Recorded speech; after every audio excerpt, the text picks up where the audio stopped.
డాక్టర్లన్నా ముందుకు రావాలి, ప్రభుత్వం అన్నా నిజాయితీగా చెప్పాలి. బర్డ్ ఫ్లూ వచ్చిన కోడి తినచ్చా తినకూడదా? బర్డ్ ఫ్లూ వచ్చిన కోడి గుడ్డుని తినచ్చా తినకూడదా? ఇవాళ ఏమైపోయిందంటే ప్రజలందరూ భయభ్రాంతులకు గురైపోతున్నారు. దాంతో చికెన్ రేట్లు పడిపోయినాయి, గుడ్డు రేట్లు పడిపోయినాయి. దాంతో మార్కెట్ అస్తవ్యస్తం అవుతుంది.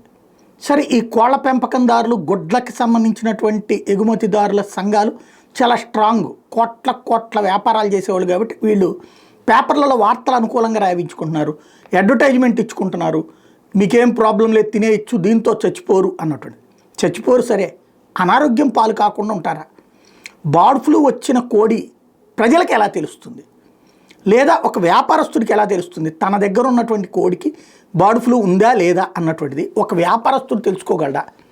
లేదు, చికెన్ అమ్మేటటువంటి వ్యాపారికి తను ఏ చికెన్ అయితే, ఏ కోడినైతే కోసి మాంసం తీస్తున్నాడో దానికి బర్డ్ ఫ్లూ ఉందా లేదా అనేది ఎలా తెలుసుకోవడం? దీనికి సంబంధించిన మెకానిజం ఏదైనా ఉందా? దానికి సంబంధించినటువంటి సిస్టమ్ ఏదైనా ఉందా? అలా కాకపోయినా గబక్కన మామూలుగా అయితే ఒక 5-6 ప్రాంతాల్లో బర్డ్ ఫ్లూ ఉంది, అక్కడ తప్పించి మిగతా చోట్ల ఎక్కడా ప్రాబ్లం లేదు, అసలు రిస్ట్రిక్షన్స్ ఎక్కడా లేవని వీళ్ళు చెప్తారు. కోళ్ళగొడ్ల రవాణా మీద ఆంక్షలు లేవు అని. మరి తెలంగాణ వాళ్ళు ఎందుకు తిప్పి పంపుతున్నారు? తమిళనాడు వాళ్ళు మన కోళ్ళు ఎందుకు తీసుకోవట్లేదు? ఒరిస్సా వాళ్ళు మన కోళ్ళని వద్దని ఎందుకు అంటున్నారు?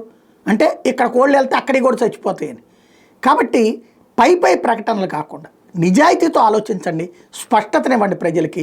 అప్పుడు ప్రజల్లో కన్ఫ్యూజన్ పోతే వైద్యులతో, వైద్య నిపుణులతో, అట్లాగే ఎవరైతే ఈ పారిశ్రామిక సంబంధించినటువంటి వాళ్ళతో, వ్యాపారస్తులతో ఒక బాధ్యతాయుతంగా ఎక్స్ప్లెయిన్ చేయండి. ఆటోమేటిక్గా ప్రజలు అర్థం చేసుకుంటారు. అలా కాకపోతే ఈ భయం పెరిగితే నిజమే వీళ్ళు అనుకుంటున్నటువంటి సంక్షోభం వాళ్ళ వ్యాపారానికి వస్తుంది.